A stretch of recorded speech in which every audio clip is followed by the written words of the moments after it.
LOP LOA நமக்கு அது தெரியும் இல்லையா. எல்ஓஏ வந்து இதான் நம்மளோட பின்பாகம் முன்னாடி இருக்கிறதா, ஆன்டீரியரா இருக்குது. எல்ஓபிங்கிறது இது. ஸோ இந்த பின்பாகம் பின்னாடி இருக்குது. மோஸ்ட் ஆஃப் த டைம் வந்து குழந்தை பிறக்கிறது வந்து இந்த மாதிரி பொசிஷனை தான் திறக்கும்.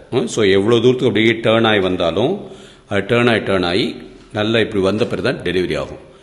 சம்டைம்ஸ் என்ன ஆகும்னா பேபியோ இல்லை கர்ப்பப்பையோ டயர்ட் ஆகிடுச்சுன்னு வச்சுக்கோங்க, ஒரு லெவலுக்கு வந்தோன்னே இப்படியே நின்று போயிடும். அந்த மாதிரி நிற்கும் போது இப்படி டெலிவரி ஆக முடியாது. ஸோ அப்போ டாக்டர்ஸ் என்ன பண்ணுவாங்க, வேக்யூம் யூஸ் பண்ணுவாங்க. வேக்யூம் வந்து பேபியோட ஹெட்டில் ஒரு சின்ன கப்பு யூஸ் பண்ணி அந்த கப்புக்கும் பேபியோட ஹெட்டுக்கும் உள்ளுக்குள்ளார காற்று எல்லாத்தையும் வெளியில் எடுத்துட்டு பேபியை நைஸாக இழுப்பாங்க. ஸோ அதை தான் இப்போ என்னன்னு நான் சொல்ல போகிறேன். அந்த பேபி அது ரொட்டேஷன் ஆகாமல் அப்படி தங்கிருச்சுன்னா இந்த கப்பு இருக்கு இல்லையா, இந்த கப்பை வந்து பேபி தலையில் கரெக்டாக இந்த இடத்துல மாட்டுவாங்க. ஸோ கீழே இருந்து மாட்டிட்டு இது வந்து ஒரு மோட்டரோட கனெக்ட் பண்ணி இது உள்ளே இருக்க காற்று எல்லாத்தையும் வெளியில் உறிஞ்சிருவாங்க.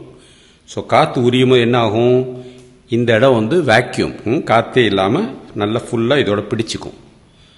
இது பிடிச்சிட்டு இருக்கும்போது இதை பிடிச்சி மெதுவாக கீழே இழுப்பாங்க. இழுக்கும்போது பேபி அந்த ரொட்டேஷன் ஆகாமல் இருக்குல்ல, அது ரொட்டேஷன் ஆகி மெதுவாக குழந்தை பிறக்கும். ஸோ குழந்தை பிறக்கும்போது பேபி அந்த தடம் கொஞ்சம் இருக்கும், அது ஒரு 12 மணி நேரத்தில் அதுவாக தனியாக போயிடும். அது தப்பு கிடையாது. அதனால் வந்து மூளை ஏதாவது ஆகுமோன்னு நினைக்காதீங்க. இந்த ப்ரெஷரை வந்து கரெக்டாக இவ்வளோ தான் வச்சுருக்கணும்னு ஒரு கணக்கு இருக்குது. அந்த ப்ரெஷரில் பேபியோட ஹெட்டு மாத்திரம்தான் கீழே இதுவாகும், உள்ளுக்குள்ளார மூளை எதுவும் அஃபெக்ட் ஆகுது. இது பேர் வேக்யூம் டெலிவரி. எப்போ யூஸ் பண்ணுவாங்கன்னா பேபி வந்து ஹெட்டு ரொட்டேட் ஆகாமல் அப்படி நிற்கும் போது யூஸ் பண்ணுவாங்க.